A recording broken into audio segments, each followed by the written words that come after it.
talk about it a good bit. People are divided. Some people are dead set on bugging out. Some are dead set on hunkering down, bugging in.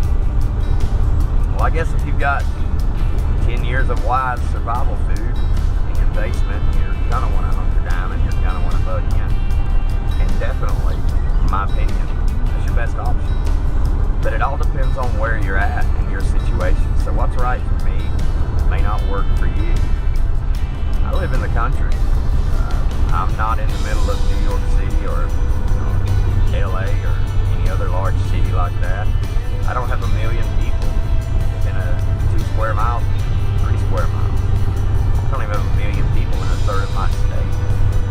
So in my town, there's a population of about 250. So my best option is bugging. I'm not going to leave my home and head out to the woods with an unknown destination. But for some people, if you're in a very crowded and densely populated location, you may want to think about the bugging out option, because you may have everything you need. Those people above you, those people below you, apartments above and below, and right next door, 10 feet away from you, they may not. They may be better armed than you are. They may decide to take what you got. So, realistically, a lot of us, we all sit around and talk, and we all talk about, oh yeah, if they come try and take my stuff, I'm ready for them. Yeah, we all are. We're all ready. But the thing is, do you really want to have a showdown with 10 armed men? You don't have to. Maybe you could beat them. I'm not going to say you can't. I've got a lot of weapons. I'm ex-military. I've got a lot of training, and I still train now. I've been training the majority of my life, one way or another. Survival training, martial arts, kickboxing, wrestling. So, I'm well versed in aspects of survival, aspects of physical competitions. But that doesn't mean I want to take on a band of armed marauders. No, I would rather not. Stealth sometimes, not being seen sometimes is the best option. That's what we call the gray man tactic. You can blend into your surroundings. Bugging out is if you have the proper equipment, it's a good option if you're in a bad area. And what I mean by bad area is a bad location to be in. Should the grid go down? Should there be some type of attack, some type of event that causes you to be living in a without rule of law situation, shit hit the fan situation? So if you're in that situation and you're in a densely populated area, it's a very good chance that bugging out would be your best option. But you're not just going to want to run and pack up your car and let everybody see what you're throwing in it while they're sitting there wondering what they're going to do. You're going to have to be careful about it. And that's what planning and preparation. A lot of people get prepping confused with stockpiling. Prepping isn't just stockpiling. Sure, as a prepper, as a survivalist, we stockpile ammunition. We also keep it fresh. We use the old stuff and bring in new stuff. I load my new stuff myself. We do stockpile food, water, and purification, a little bit of gas for generators, things like that. But that's not preparing, that's stockpile. I can stockpile everything I want, but if I'm not prepared and don't know how to use this stuff, the thing that kills me most is to see a bug out bag or to see survival equipment that's brand new. Stuff that's still in the original packaging. Somebody's got it in their bug out bag talking about how good of a piece of equipment it is. And I'll be like, well, how long have you used that device? I saw someone use it on YouTube or something. And don't put anything in your bug out bag that you haven't personally tested.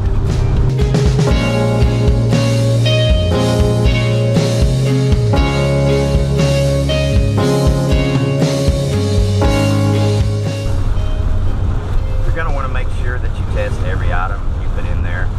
And, I recommend, of course, doing your homework, doing your research before you go lay down a lot of money on some survival equipment.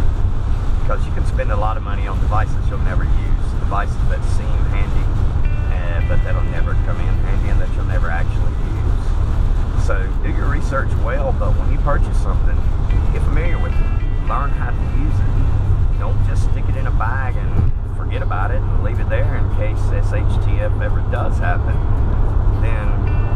don't even know how to use the device at that point. If you've got a bunch of equipment you've never tested, you've never used, you're not going to be able to bug out efficiently. All you're going to be able to do is run. And, I'm not very big on running. I just had ACL surgery back in February of this year. So I'm just getting to the point I can run again. But I'm going to run if I don't have to. Being prepared means preparation, planning in advance. And if you're going to plan in advance, one of the things that you're going to want to do is make sure you've got equipment that works for you. I may have a K-bar and it's the perfect knife for me, but it might not work for you. You may have to go with a different brand, a different type. And you're going to want to choose equipment that's functional for you as a person, not just what somebody told you you should get. So you want equipment, you want supplies that fit you, that work in your hands, that you are comfortable with, and that you have trained yourself on how to use. It doesn't do me much good to have fire starter material if I've never made a fire. I mean, I'm sure I would eventually figure out, but you don't want to figure it out when you're being tested like that. These kind of things you're going to need to, or you want to know in advance. Bugging out without a plan is definitely a bad option. That's what I've just called running. You're running at that point. You're running aimlessly. You don't even know where you're going. So if you're going to bug out, if that's your plan, if that's the type of environment that you live in that you're going to have to bug out, if that's Shtf, then I completely understand, and I don't blame you. If I lived in a heavily populated area, I would be bugging out too. That would be my plan. But I would have it planned out right now. You're going to need several routes or routes, depending on which way you like to pronounce that word, of evacuation. I mean, if you think you're just going to go out and hop on the interstate and get down the road and you're gone, that's probably not going to be the way it goes down. First of all, the interstate's going to be packed. If the traffic is moving, which it probably won't be, then you're still going to have to deal with people who want what you got. You're going to have to decide, are you going to bug out immediately? Or if you're going to wait around 72 hours, 96 hours to see what happens. If you're going to bug out, I recommend doing it while you can. Because there come a point after 72 hours, there'll be a lot of hungry people on the streets. If they see you driving down the road, if they see you walking down the road with a backpack, and everyone with you's got backpacks, bug out bags, and carrying equipment with you, you're going to have a confrontation. You may win that confrontation, but every confrontation you have is less equipment you have left. Ammunition, more precisely speaking. So, the more fights you get in, the more you lose. Now, I'm not saying don't fight, because if the situation comes down to it, you have to defend yourself. And if someone's going to try and take what you got, you're probably better off striking first and striking hard. But you're even better off avoiding that situation if you can avoid it, fighting only when necessary. It doesn't take much to open up a wound. It takes even less for that wound to get infected. If you don't have antibiotics and the proper treatment in your first aid kit, then the infection will kill you. There's a lot more to take into consideration than just having a couple of weeks' food in a bug-out bag. That's nice in a kit you keep in your car, an everyday bag or something like that, but it's not going to be good for your actual survival bug-out bag, just equipment like that. First aid kits are very important. To each their own on that. I know what I need in my first aid kit. You may need something completely different, but you're definitely going to need antibiotics. You're definitely going to need bandages, compression wraps, things such as that. Blood clot material. There's a lot of good stuff you can get to put in your bags, your kits. But when you bug out, you're going to need several routes of evacuation, several ways you can escape the city that you're in, because if you're in the country, you're probably not going to bug out. But in the city, you're probably going to want to bug out. So that's just the first step. You're going to have several different means to evacuate the city. Chances are, if you wait longer than 24 or 48 hours, you're going to be doing this on foot. Because the roads will be blocked, traffic will be gridlocked. So even if you have a vehicle that runs with gasoline, you may not be able to get anywhere. So at this point, when you're bugging out, there's some things you need to take into consideration also. Your group may get attacked. If you're alone, then you're not necessarily necessarily going to need this next part, but if you're traveling with more than one or two people, then you're going to want to have rendezvous, rally points. Points that if we do get separated, okay, if we get separated in this area, we're going to meet at point A here.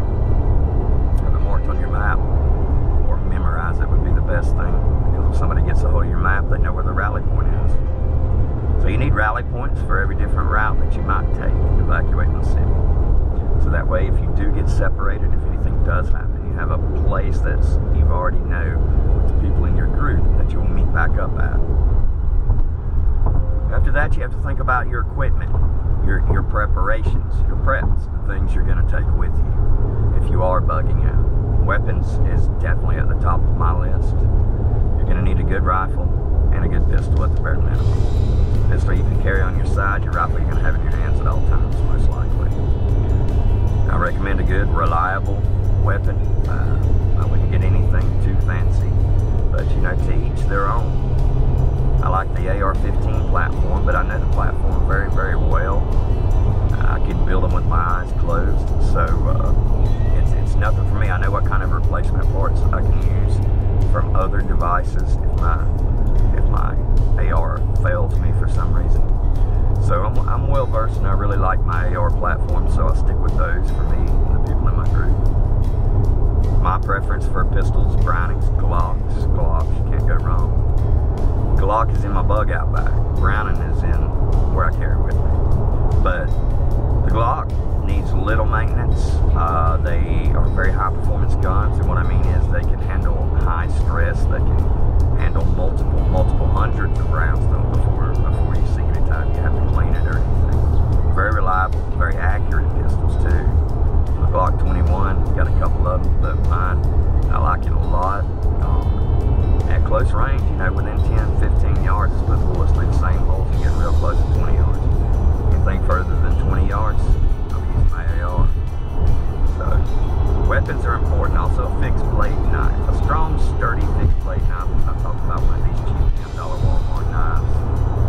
You probably need to lay down a good $20 at the bare minimum on a fixed blade knife. The reason is because you get what you pay for in a lot of instances. Fixed blade knife is more than just a knife. It's a tool that you're going to use in multiple ways to cut wood with, to start fires with, to defend yourself with, to cut line, to cut cord, to cut cloth, to cut many things. You know, it's definitely going to be something that you're going to use all the time. It's a very important part of your EDC or BOB. And another thing to consider is a multi-tool. Multi-tool. Leatherman makes some really good multi-tools that have a lot of combinations of tools on them. So find the combination you like the best. I have one that has a blade on it. Has a small pair of needle nose pliers with wire cutters, a blade, of course a slotted screwdriver, Phillips head screwdriver, and a little pair of scissors, a few other can opener, bottle opener, things like that. On the Leatherman Wave is what I carry. And that's one of the ones I have. I have a couple others. And also, an important thing is the first aid kit. You know, this is to each their own, because what you need for first aid and medication is probably not going to be the same thing that I need or the person next to you needs. But you want to make sure you have it. Some antibiotic cream, ointment is going to come in handy. If you can get antibiotics, there's a few sites online. I'll try and throw something in the links below that show you some antibiotic substitutes that you can use and that work just as well as actual prescription antibiotics. Painkillers, if you can get them. I know normally painkillers aren't easy to come across, but talking prescription type, but definitely you can get some Aleve, some ibuprofen, Aleve being the naproxen sodium, Tylenol, some painkillers for general pain relief. You definitely want some band-aids, some bandages. And it sounds like a lot, but these are small little things that can be packed nicely into a neat little first aid kit. And so you just have to decide that for yourself. I'd recommend looking at a basic first aid supply kit and seeing what they have in it. I actually have some surgical kits and all that I carry with me that have surgical scissors, scalpels, the needles for stitching, and the thread for stitching, things like that. I'm not going to say I'm a surgeon because I had to stitch myself up, I think I could do it. So besides that, you're also going to need food and water. Now, that's the hard part, because food, and especially water, can get pretty heavy. Water's a very heavy, thing to be carrying around. So you're going to carry what you can as far as water goes. But also a water purification device of some type. They have the live straw. They have many types of water purification bottles that are good for hundreds of uses with replaceable filters. So find the option you like best. Usually you're going to spend $20 to $100 on some of these. Depends on what you end up buying. I use the Wise. They have these Seychelles water purification bottles, and they work really well. And they're good for up to 1,000 gallons. If I'm not, I might be wrong on the 1,000 gallons, but it's close to 1,000 gallons. They're good for a while, and a long while. So I actually like those a lot. They're compact, and I put a little strap on it so I can actually carry it outside my bug out bag as long as the weather's not too cold. And you have to take that into account. If it's freezing cold weather, then you're going to want to carry your water in your jacket, or definitely packed in your bag.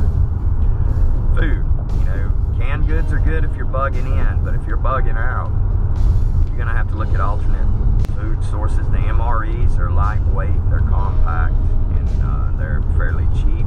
Tastes like crap, but you can definitely survive very well off them. There's a lot of companies, Wise, Mountain House, Legacy, that make some very good freeze-dried food products.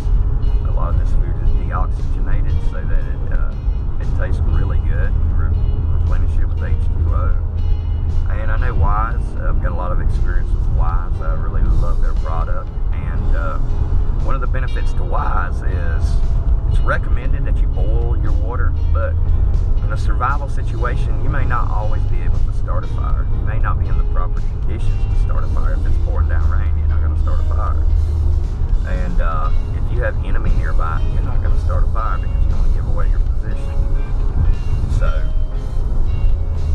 Wise will actually saturate properly with cold water, and it's not going to taste as good, but it's still going to taste better than grub worms, bugs off of the forest floor, and things like that. So there's another option there. You want at least several days food supply. Until you can get out of town, you can establish yourself somewhere to where you can actually generate a food supply at that point. Produce, somewhere you can fish, somewhere you can hunt, somewhere you can scavenge. A lot of different things. Some people carry seeds, and that's great if you're going to go to somewhere where you can plant them.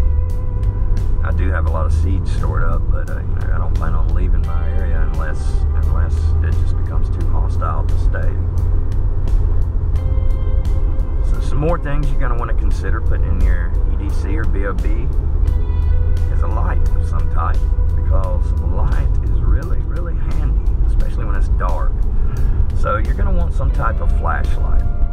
And I recommend, this is also something you don't want to go to the dollar store and buy the $1 3-pack of flashlights and expect this to be good when you're bugging out. It's not going to happen. You're going to want to put down 5, 10, 20 bucks on a decent flashlight. Then you're going to have to look at a couple options. How am I going to power this? So you're either toting around a lot of batteries, or you might go with an option that's solar powered or one that's wind-up powered. There are a lot of those on the market. I have a few wind-up powered flashlights, radios, and headlamps, and they're all pretty good. Of course, you got to put a lot of work into them. You got to wind them up a lot. You're not gonna wind it 10 times and run all day. It's just not gonna work like that. But it'll sure lighten up a dark area when you're in there. I'll be putting up some videos showing a lot of these products too very soon. Some other things you want to take into consideration is communications. At the very least, you want a radio. At the very least. And if you can, a ham or a two-way radio, something that you have a possibility of communicating with someone over a long distance. But a AM/FM radio that you can at least tune in and hear what's going on. And there again, if you can, get one that's wind up or solar powered so that you don't have to worry about carrying around batteries. You're also going to need a lot. There's a lot of other things, a lot of devices and things that benefit you by keeping them in your everyday carry bag or your bug out bag. And there's a lot more than the things I've just been mentioning, but just some things off the top of my head. A grooming kit good. You know, don't forget it does feel good to brush that hair, brush them teeth, and you know, you might need some tweezers, some fingernail clippers, toenail clippers, things like that. A small little kit. Personal hygiene goes a long ways, even in a SHTF scenario. So just a little rundown on some of the things that you might want to keep in your bag, but there's going to be a lot more videos, and we're going to lay out a lot of different types of bags. A rope is another thing you're going to want to keep in there. Line, I should say. Not needing rope that's that big around, but some line that's got a good 50 to 100 pound strength, so you can really use it when you need to. Blankets, a lot of people carry thermal blankets. I carry one. I actually have a woolly an army blanket, and it's solid wool, and it's very warm, and I just keep it rolled up on the back of my bag. Keep a lot of ammunition in my bag. That's another thing. I also do keep a hand loader with a little bit of powder and bullets in there and some primers just in case. I don't know, you call me crazy on that. That's just me liking to reload my own bullets, I guess. If you wear glasses, you're going to want to keep an extra pair in your bug out bag. If you have heart medicine, you're going to want to keep an extra bottle in your bug out bag, just like anything else. Go to the doctor, and I mean, they shouldn't have a problem with giving you an extra bottle of heart medicine, cholesterol medicine, you know, whatever, blood pressure medicine, whatever it is you might take. And you'll be able to keep them up, supply in there, and hopefully, you know, when SHTF happens, and we all know it's coming, that we'll be able to recover rather quickly. No, I'm not sure if that's going to happen, but just a wishful thinking there. So you want to be prepared. Maps are a very good thing. At least have a map of your area. At least have a map of your area, preferably a foldable waterproof map, one that you can mark on and erase on. We've got a lot of maps. I got maps of the whole country. I mean, this is a pretty big collection. So I'm not sure I can carry it with me on a bug out scenario, but you're also going to want to carry mosquito repellent, bug spray, things like that. And what I mean is not necessarily the repellent, but the stuff that would go in your first aid kit that helps you with bites, you get poison ivy, stuff like that. That goes back to your first aid. So there's a lot of different things, and there's a lot of different talk about things you should have in there. And I've left a lot out. I know I have, so I'll probably hear about that. There's so much more you could include. But then again, you know, there are some items you necessarily absolutely have to have, and that's going to be your food, your water, a means of water purification, because you have more alternatives for food than you do for water in some instances. So, you know, you definitely know you need those. You're going to need a weapon, more than one weapon, preferably something that you can defend yourself with, something short range and something long range. So you're going to need that, and you're going to need the ammo for it. And that in a first aid kit, those are things you have to have. Everything else is optional. The flashlight, that would be great to have, but if you don't have one, then you know you can build a fire and make a torch. So there are other options. There's a lot of things that could be included here, and we're going to have a pretty detailed list. I'm going to do a detail of one of my bug out bags. I have a few for me and each of my kids, and we're going to look at the contents of it, and should be putting that video up by next weekend, by the end of next weekend. And it'll show some pretty interesting things, and I'll leave links for all the devices that we have in there.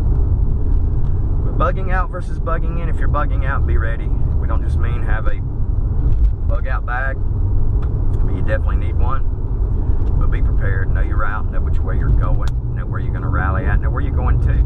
Bugging out of the city and just walking into the woods probably isn't going to do me a whole lot of good unless I have a destination in mind. So that's about it for now. I really do appreciate everybody listening. Leave some comments if you like what I said. If you have something to add to it, you know, feel free. I'm always reading, wanting to read the comments, and I learn from the comments just as much as anybody might learn from me. And hopefully we can work together, generate some common knowledge for everyone, and maybe help somebody.